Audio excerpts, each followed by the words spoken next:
Ecclesiastes chapter 12. I mentioned this briefly last week. I apologize for some of the contents of Ecclesiastes 12. It's always very awkward for me to teach it just because it's about aging and getting older and the degeneration of the body. And so I know there might be a tendency to say, well, that guy doesn't know what he's talking about. You're absolutely right. I don't know what I'm talking about, but it's here. And so I'm just going to share what's here. And that's what we're going to be covering today.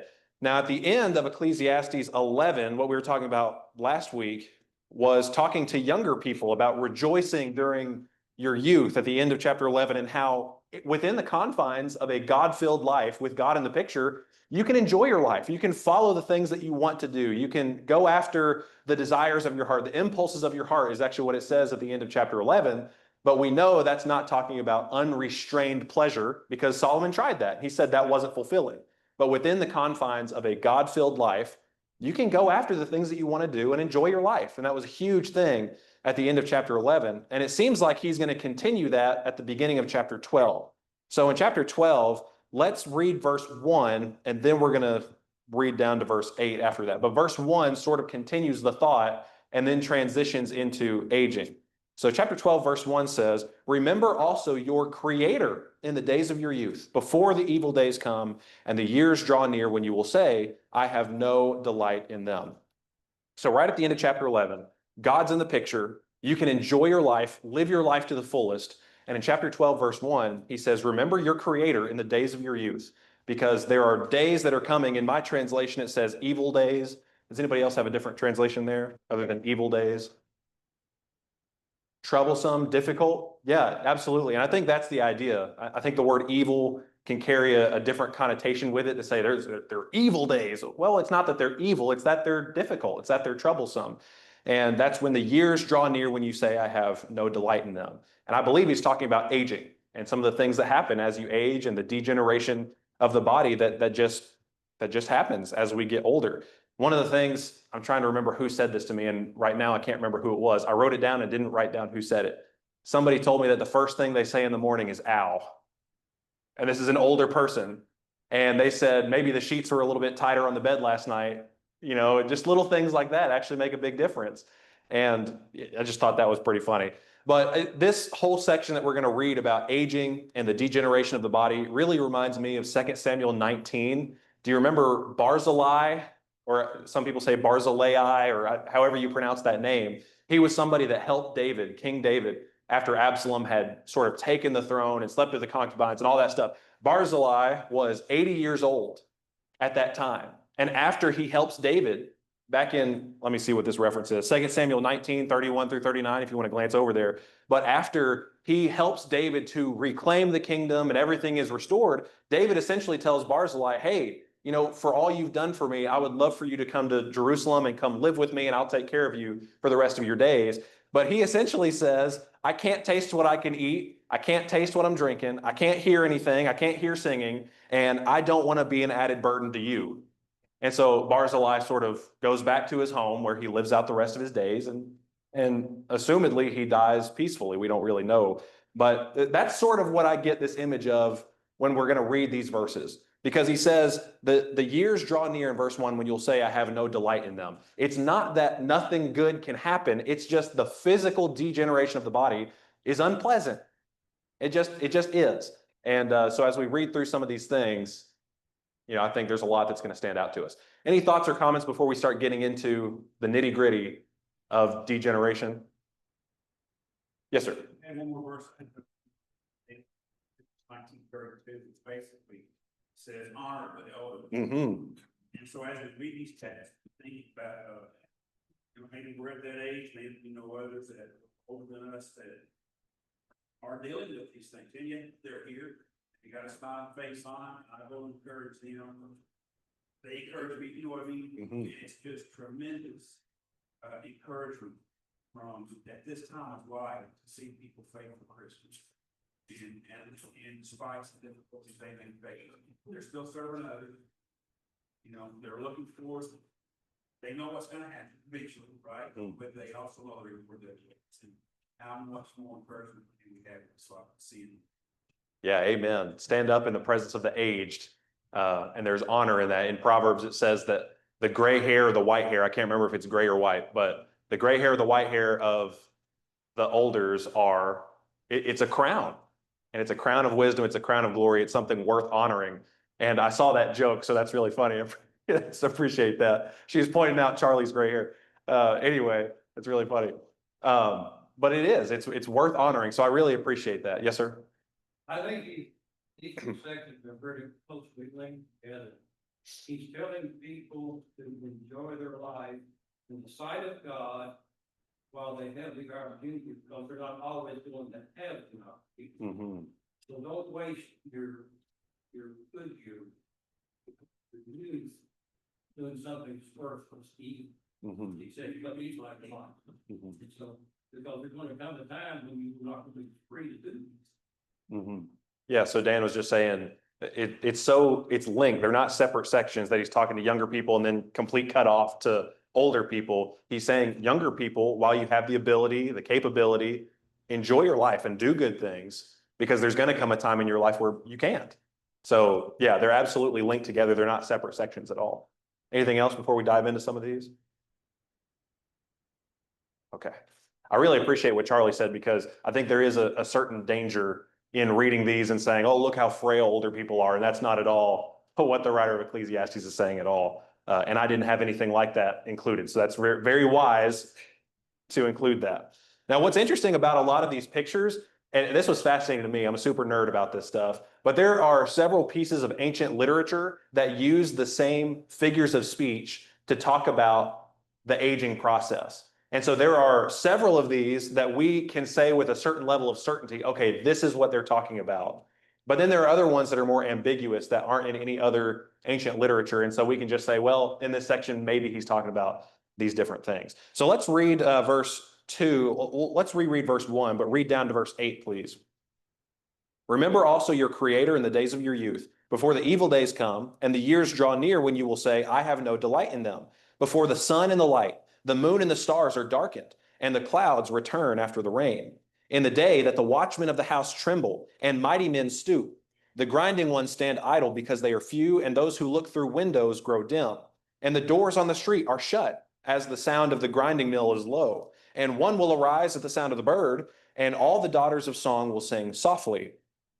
Furthermore, men are afraid of a high place and of terrors on the road. The almond tree blossoms, the grasshopper drags himself along, and the caperberry is ineffective. For man goes to his eternal home, while mourners go about in the street. Remember him before the silver cord is broken, and the golden bowl is crushed. The pitcher by the well is shattered, and the wheel at the cistern is crushed. Then the dust will return to the earth as it was, and the spirit will return to God who gave it. Vanity of vanities, says the preacher, all is vanity. Now, again, these figures here are so fascinating to me. And so as we're going to sort of go through each one, just know that some of them are ambiguous, but some of them are relatively clear. Here in verse 2, where he says the sun and the light and the moon and the stars, where they are darkened and then the clouds return after rain. One of those could be eyesight, where your eyes are darkened. You can't see things as clearly as they are. Other people have suggested this is brain fog, or mental faculties that begin to specialize and sort of prune away things that you don't use every day. And so the brain fog, or the loss of certain mental faculties, and a capacity for joy is another one that people have brought up with these, where the sun and the moon are darkened, or the stars are darkened, where I've seen this now for 80 plus years and I just don't find as much joy in it as I used to, is a possibility there. Any thoughts on verse 2, the figure that's there? Okay, let's keep going here. In verse 3, where it says, the watchmen of the house tremble. This is one that's actually used in several different pieces of ancient literature. And it's generally believed that it's the arms or the hands, the watchmen, the guards, they tremble. And so your strong arms begin to shake, or your hands shake. And so maybe you who are older, or you have people who are older in your life, and you see them sort of shake a little bit, or just the arms aren't as strong as they used to be. Any thoughts on that before we keep going? Okay. Well, the mighty men stoop in verse 3. Another one there, the strong men or the mighty men stoop. Generally is thought to be the legs. Those are the biggest muscles in your body. They are powerful. And as you age, the mighty muscles in your body, They begin to stoop. Maybe they're not as strong as they used to be. Can't carry as much as you could before. We're actually going to see that one again. Any thoughts on that one? We keep going. Okay. Here where it says, the grinding ones stand idle because they are few in verse 3. This could be teeth. Your grinders, you've got teeth that maybe it's losing teeth, or you especially think about the time period that this was written in. They didn't have any dentures that they could pop in and sort of replace those teeth. And so the grinding ones are standing idle because they're few. Maybe the teeth are falling out, or you're losing teeth. Those who look through windows grow dim in verse 3. Through the windows, a lot of times people think about the eyes, eyesight, macular degeneration there. And so maybe it's not just readers that you need anymore, but you need increasingly powerful glasses there. Any thoughts on that? Okay.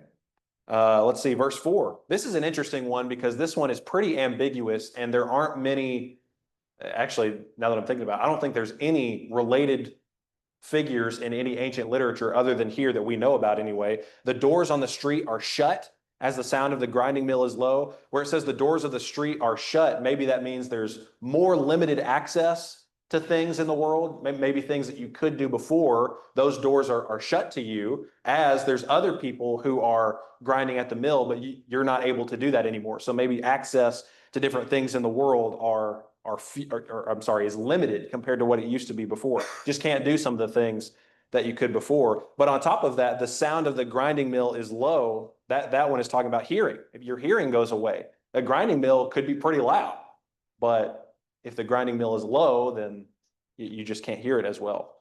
Any thoughts on any of that before we keep going in this verse? Yes, sir. And I may be way off on this, but I agree with you that the highs and they're into verse 3, verse 4. But I also vision in the way you describe it is, I can think of at times I've seen like my grandparents, some of my older ancestors. They would creep up to the window and peep out. They couldn't see as well, but it was a sense of fear. And I know we're going to get to more about fear on this. But they would check the doors multiple times to make sure it's shut, because there's fear, there's more fear. And I think the next fear we're going to talk about is this risk. But there's a fear even being in your own home, oftentimes. And why would there not be? You can't see as well, you can't hear as well. So to me, that picture is kind of the anxiety and fear that become when you fear this decrease in your eyes when you see as well. Yeah, I appreciate that. There's a level of fear that arises even at home. Yes, I appreciate that. Any other thoughts on these? Keep going. Okay, we just talked about the sound of the grinding mill is low. One of the interesting things in verse 4 is you sort of see, I am struggling not to laugh because I'm not making fun of this at all, but my grandparents have said things like this to me before, so it's kind of funny to me to hear this right here, where the sound of the grinding mill is low, and maybe you can't hear sounds that are loud, but then notice in the middle of verse 4, one will arise at the sound of the bird. And so maybe sleep is disrupted by just the slightest sound. Your sleep can be disrupted. But then if you're in the same room with somebody and you're talking normal or even in a louder voice than normal, they can't hear that. And that's one of the things that my grandparents have told me is just really frustrating. I just can't sleep. Any little sound will wake me up. But then if you want to talk to me in the same room, I can't hear a word you're saying. And so that's just another part of this whole aging process, this degeneration. And the daughters of song will sing softly. Now that could just be that you can't hear the daughters singing, but on top of that, usually the voice itself gets weaker, and maybe you can't sing like you used to. And so there's that as well. Anything else on verse 4 there? Okay, well, let's look at verse 5. And this is going to what Charlie was talking about earlier. Furthermore, men are afraid of a high place and of terrors on the road. So that anxiety, about you start compounding all of these things together, and there might be more anxiety and more fear than maybe when you're younger and more able to fight off an attack or handle different things just in a different way. There is a level of anxiety with a high place and terrors on the road. So maybe it's heights. It could just be sudden dangers, sudden emergencies that come up where there is just more anxiety and more fear. So it could be in your own home, but it could also be out and about in the world. Any thoughts on that one before we keep going here? Very descriptive imagery here. Very descriptive imagery. Verse 5, the almond tree blossoms. This one was absolutely fascinating to me. The almond tree blossoms, because when almond trees blossom, apparently, I didn't know this, so fact check me if this is wrong, but apparently they turn gray and then they turn silver before they blossom. Okay, I got some head nods. That's fascinating. I never knew that. I've never taken care of an almond tree or even looked at one that I know about. But apparently it turns gray and then silver, just like the hair does. And as we all get older, most of us, our hair will turn gray. My grandfather's 83. He's just now turning gray, and he has a full head of black hair. And I'm very jealous because Caitlin's already said, you got some gray coming in on this side. And I'm like, thanks for reminding me. It's fine. Okay, any thoughts on any of that? Okay. Here where it says the grasshopper drags himself along, this is another one where there's not a lot of similar figures used in ancient literature. And so it could mean that you think about a grasshopper that has these really strong legs, and those legs are what makes it jump and are powerful. I mean, you think about a grasshopper and that's what it does. But now it's dragging its body along. You know, those legs just aren't as strong as they used to be. It could be that there's extra weight that has been applied, and so that's adding extra stress to the legs. But anyway, this picture of a grasshopper with these strong legs that can powerfully jump, it's just dragging along. And so some of that strength is lost. Any thoughts on that one? Okay. The caperberry here, the caperberry is ineffective. This is an interesting one because caperberries in the ancient world were thought to increase sexual desire or to increase feelings of desire. And so he's saying with this whole aging process that these impulses or desires, that these things that were thought to increase sexual desire aren't even effective anymore. And so there are parts of that that go along with the degeneration of the body. Any thoughts on any of that? Okay. In verse 6, there's an interesting, in your translation, you might have remember him in italics, but a lot of you probably don't have a remember him there at all. The translators put it there because they think it's implied by the words that are used there. And so if you do have it there in verse 6, it says, remember him before the silver cord is broken and the golden bowl is crushed. So I believe he's saying right in line with verse 1, remember your creator in the days of your youth. Verse 6, remember the creator before the silver cord is broken and before the golden bowl is crushed. We're talking about death here. The silver cord here is death, and water was a symbol of life in a lot of Old Testament scriptures. And here you have this water bowl or this water pitcher that's shattered, and it's not something that can be repaired. And so this is talking about death here. The pitcher by the, oh, I didn't even read that part. The pitcher by the well is shattered, and the wheel at the cistern is crushed. So you have this pitcher that is by the well is shattered. So the thing that would hold the water is shattered, and it can't be repaired at this point. But on top of that, the wheel at the cistern, at the very well itself, is crushed. So not only can you not hold water anymore, but you can't get water anymore. And so I think the picture here is death, where it can't be repaired. And so he's saying, remember the Creator, remember God before that happens. Okay, any thoughts on any of that before we get to 7 and 8? Yes, sir. I just got your personal memory. My grandfather Weiss was just a hard worker, and this was my mom's father. But I can remember just, last weeks, even days, going out to his garden, which was brought him a lot of joy, when you do that. But he would take his rubbing hole beyond his knees and use that to drag himself. But again, what I took away from that is determination and tremendous strength, even in weakness. You know what I mean? But that's that description that will come to mind for me in that grasshopper. We all have things like this, but for me, it's just the determination. Yeah, I appreciate that a lot. And because you brought up a personal story, I'm going to bring up one now too. There's a guy named Bill Cooksey. He was in his 90s, I think, when I was 9. And we would come to the church house and he would have somebody drive him there, and he just struggled to get out of the car. He just barely could get out of the car. He had his walker, could barely make it in the building, but he was there. I mean, he was there every time, happy to talk to you. When you talked to him, the years just melted off his face and he was happy to talk to you. But he had a really hard physical time with a lot of things, and I still think about him today. Anyway, so it's a wonderful example for younger people, for all of us. Okay, anything else on this section before we keep going? Okay, in verse 7, this is really significant in the book of Ecclesiastes because here, so far, we've seen God mentioned or implied twice in chapter 12, which I believe chapter 9 through 12, God is in the picture versus him being out of the picture for chapter 1 through 8, except with the little glimpses. But in verse 7, he says, the dust will return to the earth as it was, and the spirit will return to God who gave it. The spirit will return to God who gave it. Now, why is that so significant in Ecclesiastes? Have we seen anything else about the breath of life or the spirit and which direction it goes after you die? Well, the answer is yes, but now it's where is it? It's in chapter 3. Let's go back to chapter 3 really quick. And in chapter 3, verse 21, one of the searching questions that Solomon has, it was really significant when we looked at it, and it's going to be really significant now. In Ecclesiastes 3 and verse 21,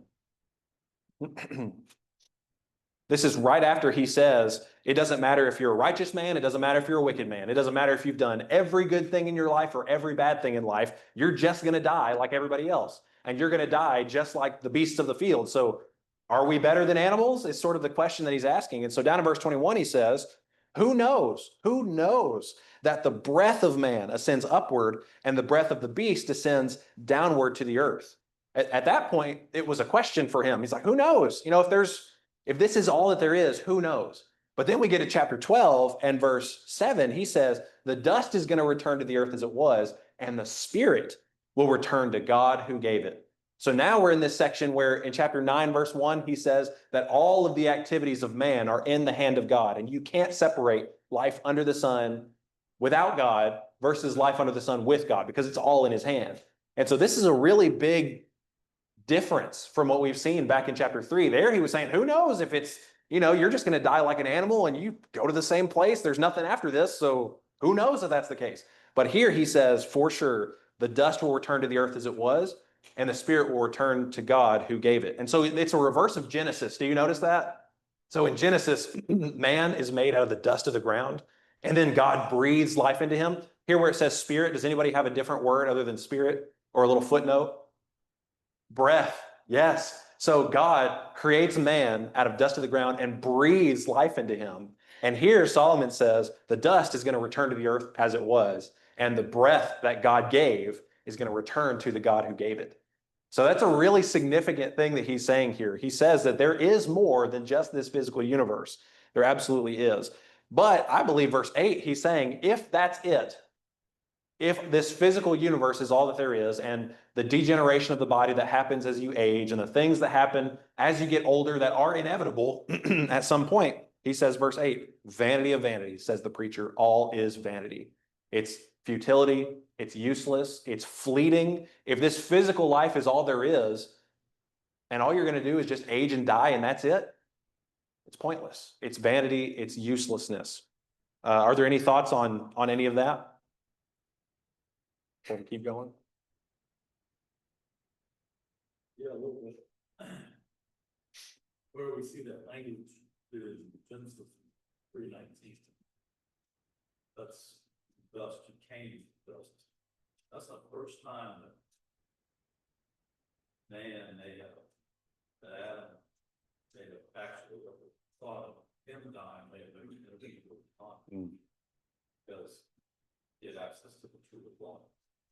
But right before that, it already told Satan something to leave. He's talking to Adam. He's talking to the serpent. And he's telling him of the woman, who's going to crush her head. And his plan. And so to me, that all of this kind of goes hand in hand with that. I think your question, well, if all there is, I just turn to dust. But we know back in Genesis 3:15, God has said, and it's not, you're going to return to dust. But this,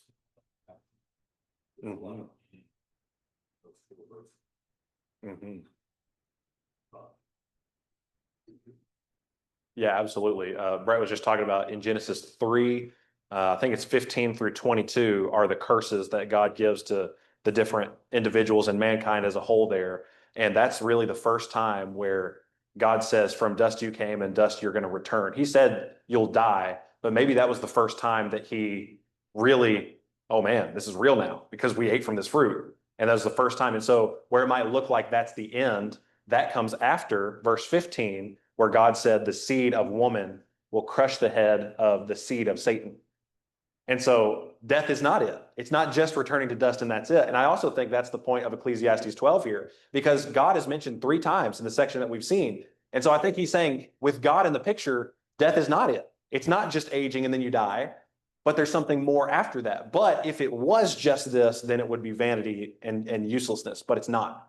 And that's what I love about what we're going to read next too, because he wraps it up in a bow really nicely for us here at the end. Are there any other comments? Okay. Well, let's read a couple of verses here. So we just read this whole section on aging. Now we're going to get to the epilogue. At the very beginning in chapter 1, there's a prologue where there's a lot of conclusions that he already gives about life under the sun. But now we're going to get an epilogue here at the end, and well, we'll read it and then we'll talk about some things. We're going to see an epilogue, and then we're going to see the ultimate conclusion of this entire book. So here, let's read verses 9 and 10, and then we'll do 11 and 12. 9 and 10, please.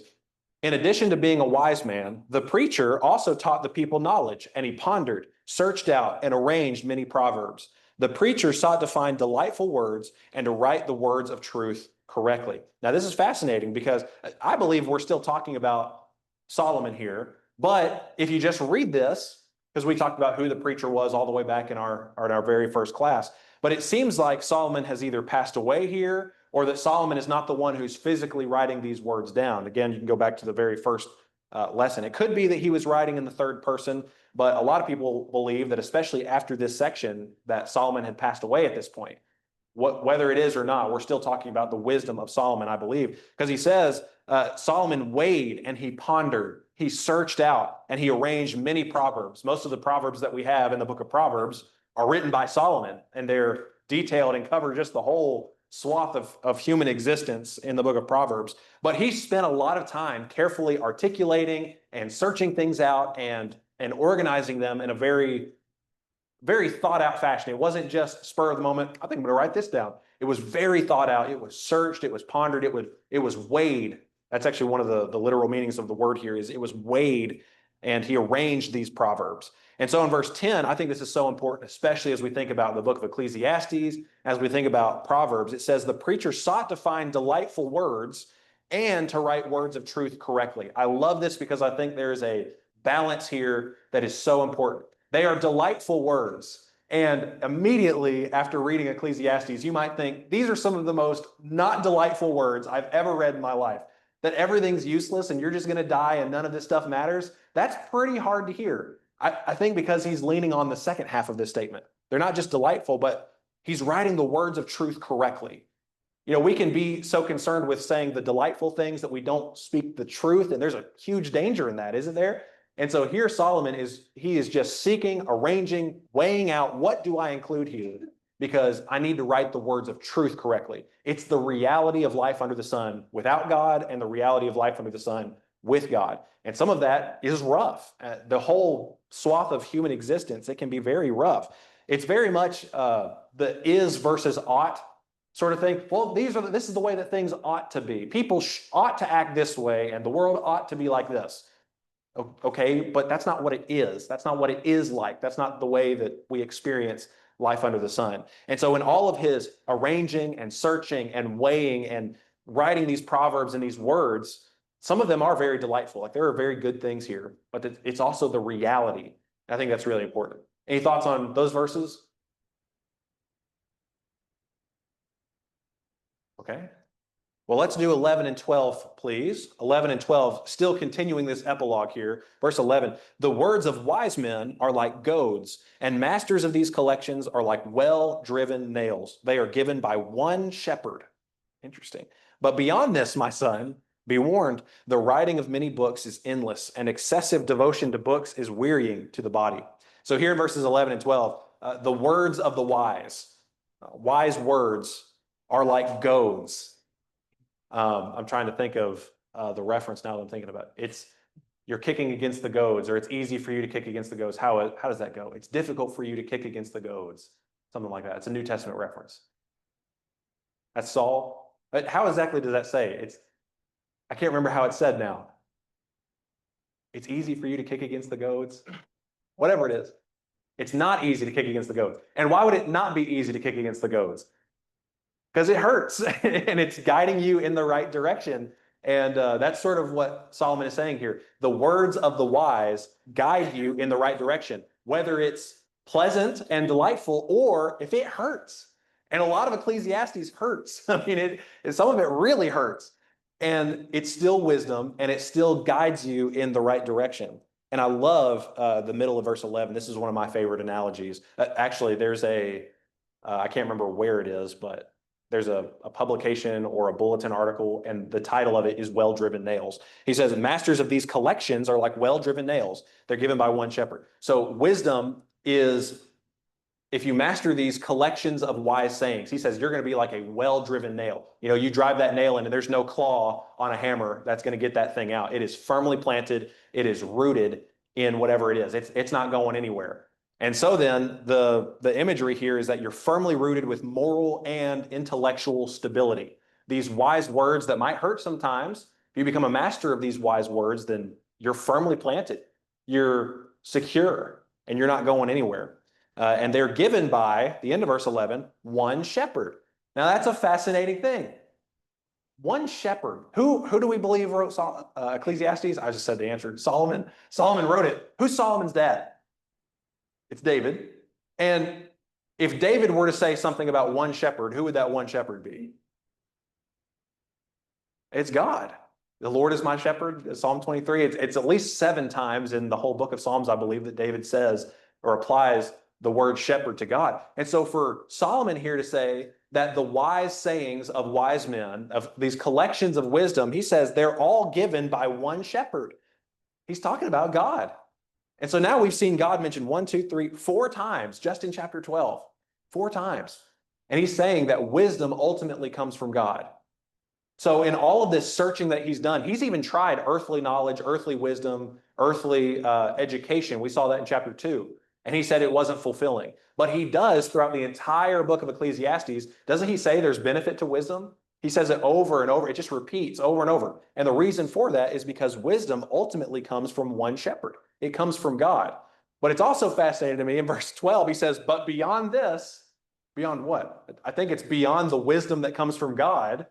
Beyond the wisdom that comes from God, he says, be warned, because the writing of many books is endless. Excessive devotion to books is wearying to the body. So wisdom is good, it's advantageous, but going beyond the wisdom that comes from God, you know, it's just never ending. If you're trying to know everything and trying to keep seeking until you find out everything, you're never going to stop seeking.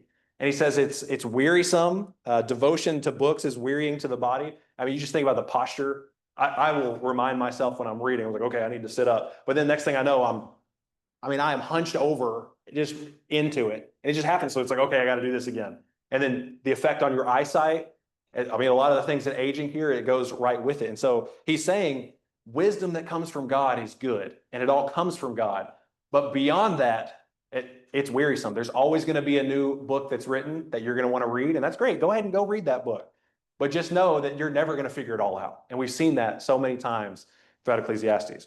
Okay, any thoughts on 11 and 12? Yes, sir. I see in this, he talks about their well-driven nails, they give it to one shepherd. Everything is consistent, it's not from many minds. The reading many books is from many minds, there's a weariness to figure them out. Yeah, I appreciate that. Yeah. So what Dan was just saying is that the wisdom that comes from God is from one mind, but you compare that to the books, the endless number of books that are written is coming from many minds. And this is such a great example of what you're talking about. You read 3 commentaries on the exact same verse in your Bible, and you're going to find 3 different interpretations sometimes of what that is. And so from many minds. Yeah, so absolutely. Appreciate that. Any other thoughts on 11 and 12? Okay, well, let's get to the conclusion of this entire, I mean, it is the final 2 verses in this entire book. And this is where we have all wanted to go throughout this whole process, especially in the really difficult parts of Ecclesiastes. A lot of us have probably thought about these verses, and I really appreciate you for not bringing them up until now. So verses 13 and 14, please. I'm sorry. Yeah, 13 and 14. The conclusion, when all has been heard, is fear God and keep his commandments, because this applies to every person, or this is the whole duty of man. For God will bring every act to judgment, including everything which is hidden or secret, and whether it is good or evil. So that is the conclusion, the one singular conclusion of this entire book, where Solomon has tried everything, has exhausted himself searching out, asking every question, trying every single thing to find fulfillment. And he ultimately says that the conclusion is to fear God and keep his commandments. This is the only time in the entire book of Ecclesiastes that God's commandments have been mentioned. Isn't that fascinating? He hasn't mentioned it once. He has searched everything but God's commandments. And ultimately, he comes to fear God and keep his commandments. That is his ultimate conclusion. And I think this means so much more after we've gone through the journey with him in Ecclesiastes than in chapter 2, when we start saying, yeah, these things in life, planet Earth, they just aren't fulfilling, but we know where this is going to end. Yeah, it hits so much harder when you let it hit where it hits. Is that a way to say that? You know what I'm talking about. When we let Solomon get to the point, when he gets to the point, it hits us so hard, and it really means a lot to us. Now here where it says, this is the whole duty of man, or the whole of man, that same phrase is actually used in chapter 3, verse 13, and it's also used in chapter 5, verse 19. So if you're wondering what that means, let's look at chapter 3, verse 13. Chapter 3, verse 13. And this is where we've just finished all the time, and a time to do this, a time to do that. But here, verse 13, it says, moreover, that every man who eats and drinks sees good in all his labor, it is the gift of God. That where it says every man, it will say the whole of man. Literally, it says the whole of man, or the whole of mankind. And so the meaning there is that every individual person. It's also in chapter 5 and verse 19, chapter 5, verse 19.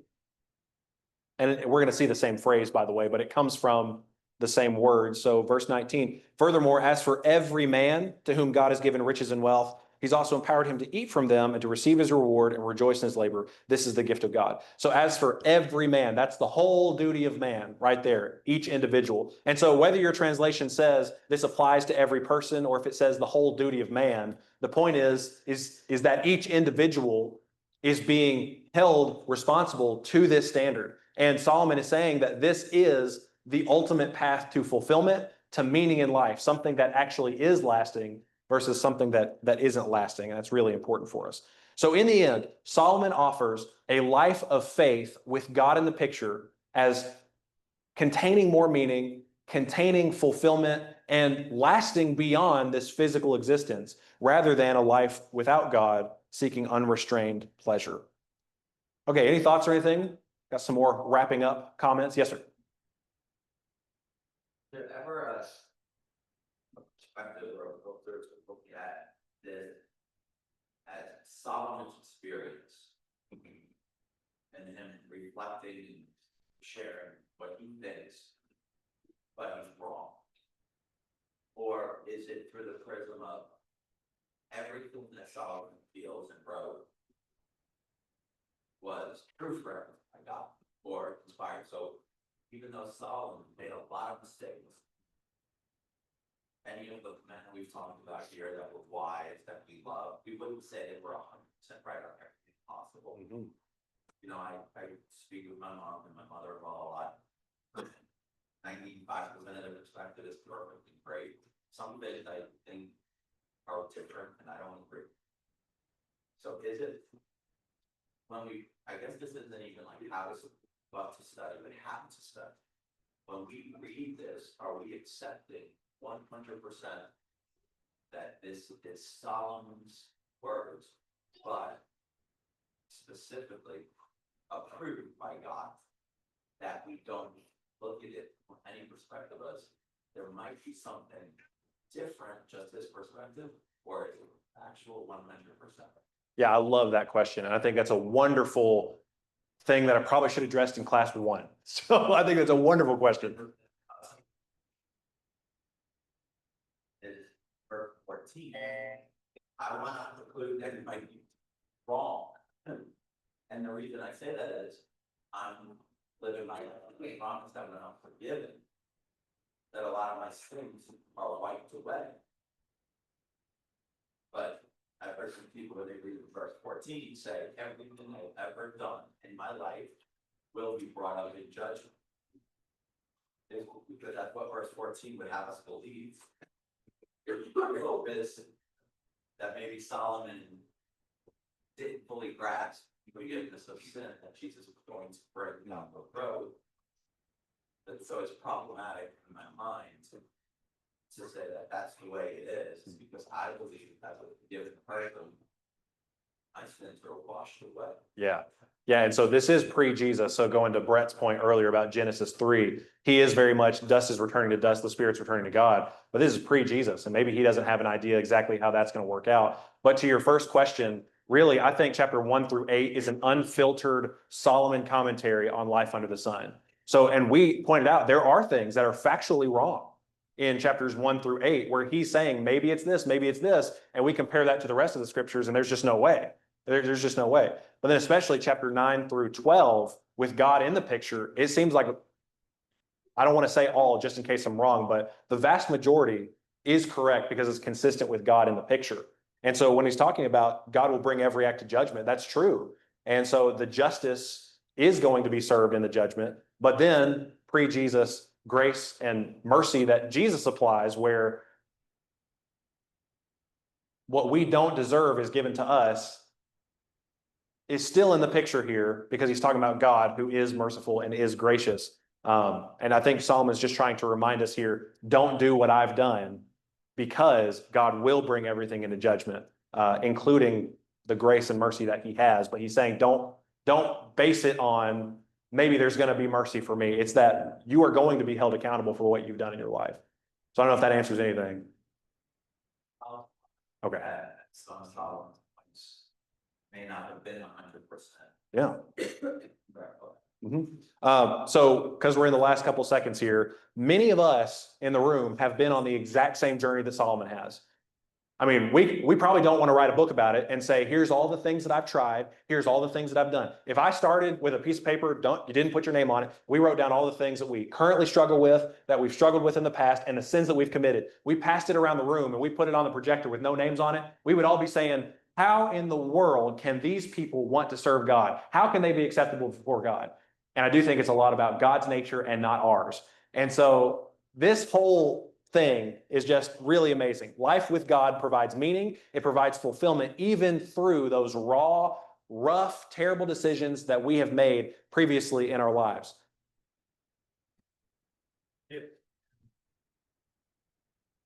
Not that book.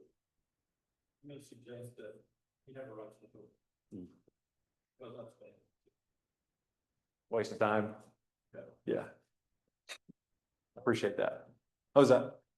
He said if it weren't for this last verse, he probably wouldn't have written the book, because it would have been vanity and a waste of time, which is hilarious because that sounds like something Solomon would say. It's a waste of time. Really quickly in the last couple of seconds, I just want to remind us of, well, maybe I'm going to click this button, just to remind us of, well, maybe not. I'm going to go to this one. Let's see if it works. Well, it's not working. So just the key themes of this whole book were the complexity of the human experience. Life under the sun is not cushy. It's not neat. It doesn't fit into the, if you do good things will happen. If you do bad things will happen. It's just not the reality of life under the sun. The vanity of physical existence, the things that we see happen in life under the sun, the oppression that we observe, that's a key theme of Ecclesiastes. The reality of death, that no matter how rich you are and how much money you can pay for the most perfect treatments and all things to happen, each and every one of us is going to die no matter what. The joys and frustrations of earthly labor. There's fulfillment that we can find in earthly labor. God says it's the gift. Solomon said it's the gift of God to enjoy the fruits of your labor. That's a good thing.